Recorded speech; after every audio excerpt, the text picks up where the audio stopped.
ಶಾಲೆಗೆ ಹೋದ ಕೂಡಲೇ ಅದು ಇಡಿಯಟ್ ಆಗ್ತದೆ. ಶಾಲೆಗೆ ಹೋಗುವವರೆಗೆ ಅದು ಜೀನಿಯಸ್. ಯಾಕೆ ಅಂದ್ರೆ ಶಾಲೆಗೆ ಹೋದ ನಂತರ ಈ ಪುಸ್ತಕದ ಬದನೆಕಾಯಿಯನ್ನು ಅವರ ತಲೆಗೆ ಹಾಕ್ಲಿಕ್ಕೆ ಪ್ರಯತ್ನ ಮಾಡೋದು. ಇದು ಯಾವ ಇದಕ್ಕೆ ಈ ವಿದ್ಯೆ ಅಂತ ನನಗೆ ಅರ್ಥ ಆಗೋದಿಲ್ಲ. ಈ ವಿದ್ಯೆಯಿಂದ ಯಾವ ಲಾಭ? ಈ ವಿದ್ಯೆಯಿಂದ ಅವನಿಗೆ ಆಲೋಚನಾ ಶಕ್ತಿ ಹೆಚ್ಚಾಗ್ತದೆ? ಇಲ್ಲ. ಅವನು ಬುದ್ಧಿವಂತನಾಗ್ತಾನೆ? ಇಲ್ಲ. ಅವನು ಏನ್ ಮಾಡ್ತಾರೆ, ಅದನ್ನ ರಿಪೀಟ್, ಪ್ಯಾರೆಟ್ ಬಾಕ್ಸ್ ರಿಪೀಟ್ ಆಗ್ತಾನೆ, ಅದನ್ನ ಮಾಡ್ತಾನೆ. ಆದ್ರೆ ಎಲ್ಲ ವಿಷಯಗಳನ್ನು ಮರ್ತು ಬಿಡ್ತಾನೆ, ಬೇರೆ ಆಲೋಚನೆಯನ್ನೇ ಮರ್ತು ಬಿಡ್ತಾನೆ, ಆಲೋಚನೆ ಶಕ್ತಿಯನ್ನು ಮರ್ತು ಬಿಡ್ತಾನೆ. ಕ್ಯೂರಿಯಾಸಿಟಿ ಹೋಗ್ತದೆ. ಹೋಯ್ತು ಅಂದ್ರೆ ಮತ್ತೆ ವಿದ್ಯೆ ಇಲ್ಲ. ಮತ್ತೆ ವಿದ್ಯೆಗೆ ಏನು ಇರಬೇಕು? ವಿದ್ಯೆಯಲ್ಲಿ ಸ್ವಲ್ಪ ಜ್ಞಾನದ ಒಟ್ಟಿಗೆ ಅವನಿಗೆ ಸ್ವಲ್ಪ ಮಾರಲ್ಸ್, ಎಥಿಕ್ಸ್ ಕೂಡ ಕಲಿಸ್ಬೇಕು, ಅವನನ್ನು ಮನುಷ್ಯನಾಗಿಸ್ಬೇಕು. ವಿದ್ಯೆ ಬರೇ ಒಂದು ಕೆಲಸ ಸಿಕ್ಲಿಕ್ಕೆ, ಸಂಬಳ ಸಿಕ್ಲಿಕ್ಕೆ ಅಲ್ಲ.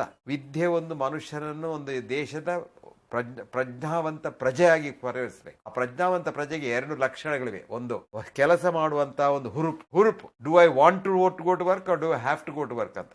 ನಾನು I want to go to work ಅಂತ ಹುರುಪು ಬರಬೇಕು. ಎರಡನೇದು, ಸಹಾಯ ಮಾಡ್ಲಿಕ್ಕೆ, ಇನ್ನೊಬ್ಬರಿಗೆ ಸಹಾಯ ಮಾಡ್ಲಿಕ್ಕೆ. ನಾವೆಲ್ಲ ಇಂಟರ್ ಡಿಪೆಂಡೆಂಟ್, ಇಂಡಿಪೆಂಡೆಂಟ್ ಅಲ್ಲ. ನಾವು ಯಾರು ಈ ಭೂಲೋಕದಲ್ಲಿ ನಾನು ಒಬ್ಬನೇ ನನ್ನಿಂದ ಯಾರಿಗೂ ಎಲ್ಲ, ನನಗೇನು ಯಾರು ಸಹಾಯ ಬೇಡ ಅಂತ ಹೇಳಲಿಕ್ಕೆ ಸಾಧ್ಯವೇ ಇಲ್ಲ. ನೀನು ರಾಜನಾಗಿರ್ಬೋದು, ಯಾರು ಸಹಾಯ ಬೇಡ ಅಂತ ಹೇಳಿದ್ರೆ ನೀನು ರಾಜನಾಗುವುದಿಲ್ಲ. ನಮಗೆ ಇನ್ನೊಬ್ಬರ ಸಹಾಯ ಇಲ್ಲದೆ ಈ ಲೋಕದಲ್ಲಿ ಇರ್ಲಿಕ್ಕೆ ಸಾಧ್ಯ ಇಲ್ಲ. ಇನ್ನೊಬ್ಬರ ಸಹಾಯ ಬೇಕಾದ್ರೆ ಇನ್ನೊಬ್ಬರನ್ನ ಪ್ರೀತಿ ಮಾಡ್ಬೇಕು. ಅದನ್ನು ವಿದ್ಯೆಯಲ್ಲಿ ಕಲಿಸ್ಬೇಕು. ನಾವು ಕಲಿಸೋದಿಲ್ಲ. ಇವತ್ತ ಮಕ್ಕಳಿಗೆ ನಾವು ಇಲ್ಲಿ ಇರುವುದು ಬೇರೆಯವರಿಗಾಗಿ, ಪರೋಪಕಾರಾರ್ಥ ಮಿತಶರೀರಂ. ನಮ್ಮ ದೇಹದ ಕಣಗಳು ಎಲ್ಲಾ ಕಣಗಳನ್ನು ಪ್ರೀತಿಸ್ತವೆ. ನಮ್ಮ ದೇಹದ ಕಣಗಳಿರುವ ಕಣಗಳೇ ಶಕ್ತಿಯೇ ಇನ್ನೊಬ್ಬರ ದೇಹದಲ್ಲಿರುವುದು.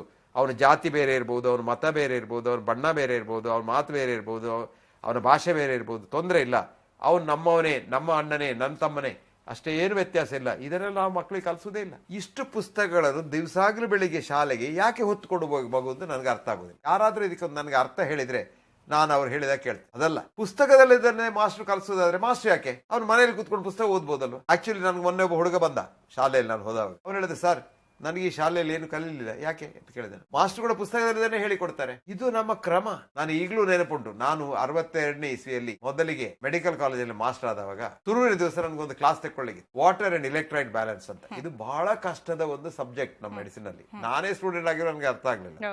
ಹಾಗೆ ಈ ನೀರು ಮತ್ತೆ ಎಲೆಕ್ಟ್ರೈಟ್ಸ್ ದೇಹದ ಬೇರೆ ಬೇರೆ ಕಣಗಳಲ್ಲಿ ಹೊರಗೆ ಮತ್ತೆ ಹೊರಗೆ ಇದ್ದು, ನೀರಿನಲ್ಲೇ ನಮ್ಮ ದೇಹ ಇದ್ದು, ನಮ್ಮ ದೇಹದ ವೆಯ್ಟ್ ಸಾಧಾರಣ 75% ನೀರು, ನಮ್ಮ ಮಾಲಿಕ್ಯೂಲ್ಸ್ 98% ನೀರು. ಹೀಗೆ ಇದ್ದು ಕೂಡ ನಾವು ಹೇಗೆ ಬದುಕ್ತೇವೆ?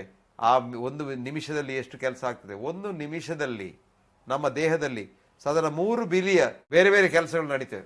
ಇದು ಹೇಗೆ ನಡೀತದೆ? ಈ ಮೆಷಿನ್ ಏನಾಗಿದೆ? ಇದನ್ನು ಅರ್ಥ ಮಾಡಿಕೊಳ್ಳೋಕೆ ಆಗ್ಲಿಲ್ಲ. ನಾನು ಈ ಪುಸ್ತಕದಲ್ಲಿ ಬರೆದೆಲ್ಲ ಸರಿ ಇಲ್ಲ. ನಾನು ಹುಡುಗರಿಗೆ ಸ್ವಲ್ಪ ಅದನ್ನು ತಿಳಿಯುವ ಹಾಗೆ, ಸುಲಭ ಆಗುವಾಗ ಮಾಡಿ ಹೇಳುವ ಅಂತ ಹೇಳಿ ಬಹಳ ಪ್ರಯತ್ನ ಪಟ್ಟು ನಾನು 1 ಗಂಟೆ ಕ್ಲಾಸ್ ತಗೊಂಡು ಹೇಳಿದೆ, ನೋಡಿಪ್ಪ, ಎಲ್ಲಿ ನೀರು ಮೇಲೆ ಹೆಚ್ಚು ಒತ್ತಡದಲ್ಲಿದೆ ಅದು ಕೆಳಗಿನ ಒತ್ತಡಕ್ಕೆ ಹರಿಯುತ್ತದೆ. ಹಾಗೆ ದೇಹದಲ್ಲಿ ಎಲ್ಲಿ ನೀರಿನ ಮಾಲಿಕ್ಯೂಲ್ಸ್ ಹೆಚ್ಚಿದೆ ಅದು ನೀರಿನ ಕಮ್ಮಿಲ್ಲುವಲ್ಲಿ ಹರಿಯುತ್ತದೆ. ಅಷ್ಟೇ ಹೇಳಿದ್ರೆ ಎಲ್ಲ ಅರ್ಥ ಆಯ್ತು. ಇಲ್ಲಿರೋ ಹೈಪರ್ ಆಸ್ಮಲಾರ್, ಹೈಪೋ ಆಸ್ಮಲಾರ್, ಸೆಮಿ ಪರ್ಮೇಬಲ್, ಹಾಗೆ ಆಗ್ತದೆ, ಹೀಗಾಗ್ತದೆ ಅಂತ ಅರ್ಥ ಆಗುದಿಲ್ಲ.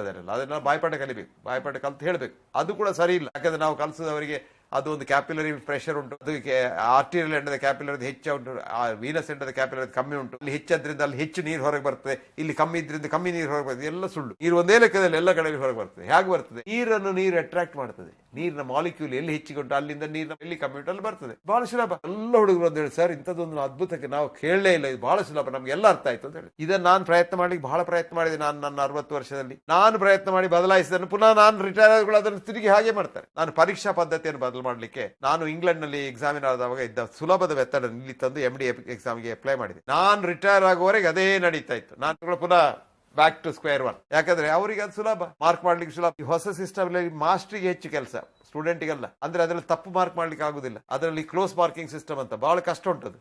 ಅದು ಯಾರಿಬೇಕು? ಸುಲಭ ಆಗ್ಬೇಕು ಇವರಿಗೆ. ಇವರು ಪಾಸ್ ಆಗ್ಬಹುದು, ಅವ್ರದ್ದು ಐಡಿಯಾ. ಇವ ಫೇಲ್ ಆಗ್ಬೇಕು, ಅವ್ರದ್ದೇ ಐಡಿಯಾ. ಹಾಗಾಗಿ ಯಾರು ಫೇಲ್ ಆಗ್ತಾರೆ, ಯಾರು ಪಾಸ್ ಆಗ್ತಾರೆ ದೇವರಿಗೆ ಗೊತ್ತು. ಇದೆಲ್ಲ ಬದಲಾಗುದು. ಯಾಕೆ ಬದಲಾಗುದಿಲ್ಲ ಅಂದ್ರೆ ಪುಸ್ತಕಗಳಿಂದ. ಪುಸ್ತಕ ಹೆಚ್ಚಾಗ್ತಾ ಹೋಗ್ತದೆ. ಪ್ರತಿ ದಿವಸ ಪುಸ್ತಕ ಹೆಚ್ಚು. 1ನೇ ಕ್ಲಾಸ್ ಕಿಂಡರ್ ಗಾರ್ಡನ್ ಮಗುವಿಗೆ ಒಂದು 4 kg ಪುಸ್ತಕ. ಹೌದು ಸರ್.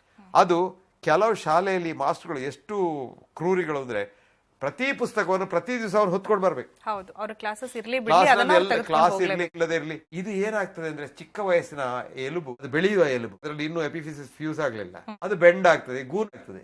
ಮತ್ತೆ ಆ ಪುಸ್ತಕವನ್ನು ಹಿಂದೆ ಹಾಕೊಂಡು ಇದರಲ್ಲಿ ರಿಸರ್ಚ್ ಮಾಡಿದೆ, ನಾನು ನೋಡಿದೆ. ನಾನು ಮೊನ್ನೆ ಇತ್ಲಾಗೆ ಅಮೆರಿಕದಲ್ಲಿರುವಾಗ ಒಂದು ಸ್ಟಡಿ ನೋಡಿದೆ. ತಲೆಯ ಮೇಲೆ ಭಾರವನ್ನು ಇಟ್ಟುಕೊಂಡು ಹೋದ್ರೆ, ಅದನ್ನು ಸರಿ ತಲೆಯಲ್ಲಿ ಬ್ಯಾಲೆನ್ಸ್ ಮಾಡಿದ್ರೆ, ನಿನ್ನ ದೇಹದ 70% ತೂಕವನ್ನು ನೀನು ಒಂದು ಕ್ಯಾಲೋರಿ ಖರ್ಚಿಲ್ಲದೆ ತಲೆಯಲ್ಲಿ ಹೊತ್ಕೊಂಡು ಹೋಗು. ಓಕೆ. ನೀನೀಗ 60 ಕಿಲೋ ಆದ್ರೆ 40ರಿಂದ 50 ಸಾಮಾನನ್ನು ತಲೆಯಲ್ಲಿ ಇಟ್ಕೊಂಡು ಬ್ಯಾಲೆನ್ಸ್ ಮಾಡಿದ್ರೆ ಏನು ಖರ್ಚಿಲ್ಲ ನಿನಗೆ. ಅದನ್ನೇ ಕೈಯಲ್ಲಿ ಇಟ್ಕೊಂಡು ಹೋದ್ರೆ ಕ್ಯಾಲರಿ ಬೇಕು, ಎನರ್ಜಿ ಬೇಕು, ಊಟ ಮಾಡಿದ್ದೆಲ್ಲ ಅದಕ್ಕೆ ಹೋಗ್ತದೆ, ಹಾರ್ಟಿಗೆ ಸ್ಟ್ರೈನ್ ಉಂಟು, ಎಲ್ಲ ಉಂಟು. ಇದು ತಲೆಯಲ್ಲಿ ಏನಿಲ್ಲ. ಇದು ಯಾರು ಹೇಳಿಕೊಟ್ರು ಬಿಜಾಪುರದವರಿಗೆ? ಯಾರು ರಿಸರ್ಚ್ ಹೇಳಿಕೊಟ್ಟಿದ್ದಾರೆ?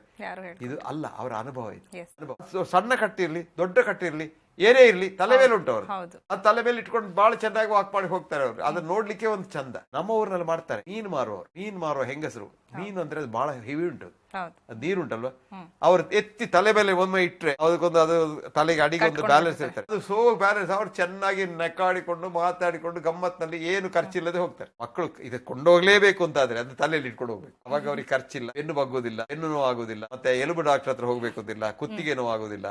ನಾನು ಯಾವಾಗ್ಲೂ ಹೇಳುದು, ಕುತ್ತಿಗೆ ನೋವು ಅಂತ ಬಂದ ಮಕ್ಕಳಿಗೆ ನಾನು ಹೇಳುದು, you don't have pain in the neck, you are a pain in the neck ಅಂತ.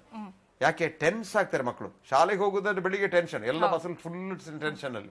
ಅದ್ರ ಮೇಲೆ ಇದನ್ನು ಹಾಕಿತ್ತು. ಅದೇನಾಗ್ತದೆ, ಎಲುಬಿನ ಮೇಲೆ ಟೆನ್ಸ್ ಮಸಲ್ ಇದ್ರೆ ಬಾಣದಾಗ ಆಗ್ತದೆ. ಅದು ಆ ಎಲುಬಿಗೆ ಒಂದು ಹೀಗೆ ಹಿಡಿದು ಎಲುಬನ್ನು ತುಂಡು ಮಾಡ್ಲಿಕ್ಕೆ ಪ್ರಯತ್ನ ಮಾಡ್ತದೆ. ಇಷ್ಟೆಲ್ಲ ಕಷ್ಟ ಯಾಕೆ? ಇದರಿಂದ ಏನ್ ಲಾಭ? ಇದರಿಂದ ಯಾವ ಮನುಷ್ಯನಿಗೆ ಜ್ಞಾನ ಹೆಚ್ಚಾಗ್ತದೆ? ಪುಸ್ತಕದ ಜ್ಞಾನ ಪುಸ್ತಕದಲ್ಲಿ ಇರಬೇಕು, ನಮ್ಮ ತಲೆಯಲ್ಲಿ ಜ್ಞಾನ ಬೇರೆನೇ ಇರಬೇಕು. ಕೆಲವು ಶಾಲೆ ನೋಡಿದೆ ನಾನು, ಅದಕ್ಕೆ ಪೆಸ್ಟೋಲೇಸಿ ಅಂತ ಹೇಳ್ತಾರೆ ಯುರೋಪ್ನಲ್ಲಿ. ಪುಸ್ತಕವೇ ಇಲ್ಲ. ನೀನ್ ಪುಸ್ತಕ ಹಿಡ್ಕೊಂಡ್ರೆ ಶಾಲೆಗೆ ಹೋಗ್ಲಿಕ್ಕಿಲ್ಲ. ಪುಸ್ತಕ ಬೇಕಿದ್ರೆ ಮನೇಲಿ ಓದ್ಬೋದು, ಲೈಬ್ರರಿ ಓದ್ಬೋದು. ಎಷ್ಟು ಪುಸ್ತಕ ಓದ್ಬೋದು? ಒಂದಲ್ಲ, ಒಂದು ವಿಷಯದ ಮೇಲೆ 10 ಪುಸ್ತಕ ಓದ್ಬೋದು. ಶಾಲೆಯಲ್ಲಿ ಮಾಸ್ಟರ್ ಏನು ಕಲಿಸಬೇಕು? ಮಗುವನ್ನು ಒಂದು ಮನುಷ್ಯ ಮಾಡುವಂತ ಪ್ರಕ್ರಿಯೆ ಆಗ್ಬೇಕಲ್ವಾ? ಅದಕ್ಕೆ ಈ ಪುಸ್ತಕ ಯಾಕೆ? ಮಗು ಹತ್ರ ಹೇಳುದು, ನೋಡಪ್ಪ ಇಂಥ ಪುಸ್ತಕ ಇಂಥ ಪೇಜಿನಿಂದ ಇಂಥ ಇವತ್ತು ಅದ್ರ ವಿಷಯ ತಿಳಿಸುವಾಗ ಅಲ್ಲಿ ಬೇಕಿದ್ರೆ ನಿಮಗೆ ಹೆಚ್ಚಿಗೆ ಉಂಟು, ಮನೇಲಿ ಹೋಗಿ ಓದು ಅಲ್ವಾ? ಪುಸ್ತಕ ಪರೀಕ್ಷೆಯಲ್ಲಿ ಕೂಡ ಪ್ರಶ್ನೆ ಏನು ಕೇಳಬೇಕು? ಮಂಗಳೂರಿನಿಂದ ಬೆಂಗಳೂರಿಗೆ ಎಷ್ಟು ಮೈಲ್ ದೂರ, ಅದು ಎಷ್ಟು, ಹಾಗೆ ಪ್ರಶ್ನೆ ಅಲ್ಲ. ಅದಕ್ಕೊಂದು ನಿನಗೆ ಈಗ ಮಂಗಳೂರಿಂದ ಮೈಸೂರಿಗೆ ಹೋಗ್ಬೇಕಾದ್ರೆ ನೀನ್ ಏನ್ ಮಾಡ್ತೀಯಾ, ಹೇಗೆ ಹೋಗ್ಲಿಕ್ಕೆ ಪ್ರಯತ್ನ ಮಾಡ್ತೀಯಾ ಅಂತ ಹೇಳಿದ್ರೆ ಅವನು ಆಲೋಚನೆ ಮಾಡ್ಬೇಕು. ನಾನು ಮಡಿಕೇರಿಯಲ್ಲಿ ಹೋಗ್ಲಿ, ನಾನು ಹಾಸನದಲ್ಲಿ ಹೋಗ್ಲಿ,